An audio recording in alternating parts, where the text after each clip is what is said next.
So what can we expect to hear, and how will she explain her actions? Here with analysis, Fox News senior judicial analyst Judge Andrew Napolitano. Judge, good to see you. Let's go to the only 27% of Americans are satisfied, if you look at this poll of NBC News, Wall Street Journal, with her answers. Here are the three issues we've got to maintain, which also opened up the email issue. Before we know for a fact Ambassador Stevens requested security because of the deteriorating situation. Right. He was denied. During, I've interviewed a number of the guys at the annex. They all said the same thing. They were told to stand down. Instead of going to help and save, they defied that order. They saved lives. Afterwards, we now know they knew within minutes that it was a terror attack.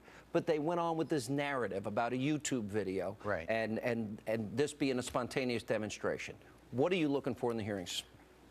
I am looking for Mrs. Clinton to acknowledge that she has held back information or to profess an ignorance of facts that we know she knows about.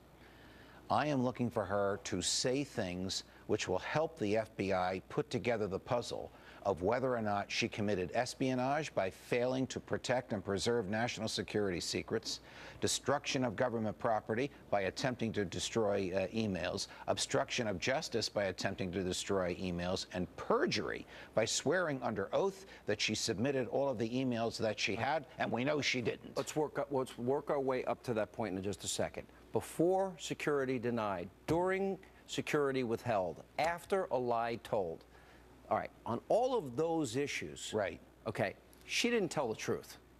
She not only didn't tell the truth, but the areas of the most crucial times with respect to Benghazi are where no emails were surrendered. Isn't that amazing? Isn't that interesting? 2.5 months of no emails from right after Benghazi, which is September 12th, going up nearly to Thanksgiving of that year. All right. Now, this investigation then opened up the fact that they discovered she had a private email, which had led to the server, right, which is in a bathroom of a mom-and-pop shop. That, since we now discovered the Russians tried to hack in 5 times, the Germans, the Chinese, maybe even the Iranians when all is said and done.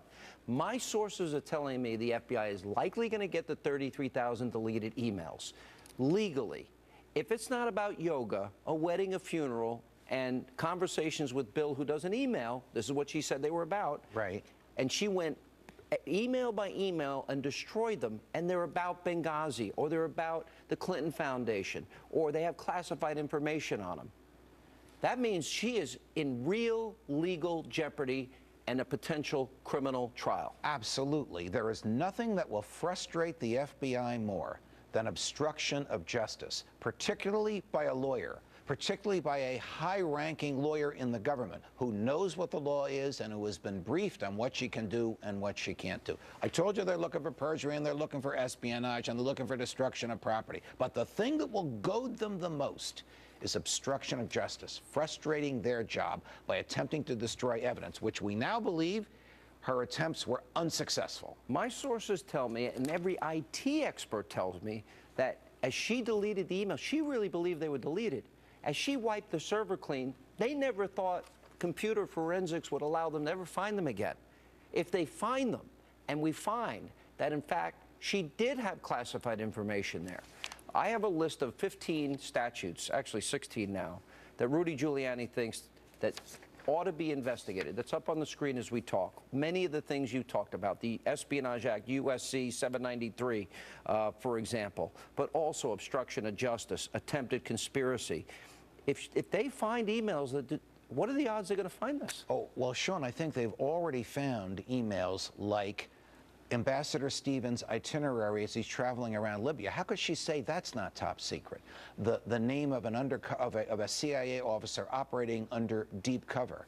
Satellite photographs from American satellites of military nuclear sites. Correct. Yeah. Intercepts of foreign agents in the Middle East of telephone calls and emails. There is no conceivable way that she could credibly say, I didn't know that was classified. Do you think there's a prima facie case against her now? I absolutely do. I have said this before and I'll say it again. her legal situation is somewhere between grave and worse than grave. Now, we might not learn about that tomorrow because they might not ask the questions as a skilled cross-examiner would ask. They might ask the questions as a politician asks. Here then is my question. Let's say Comey's the straight shooter people say he is. I believe he is. Okay, but I'm a little... You're talking about the director of the FBI. Yeah, director of the FBI. But he did also allow Fitzgerald to go after Scooter Libby. I have real problems with that when they knew Richard Armitage was the leaker from the get-go. I have a big problem with I share that problem. Okay. So let's say they find this evidence. Let's say that the case is well beyond that which people have gotten prosecuted for in this administration, Right. David Petraeus, that we're talking about real felonies here. Right.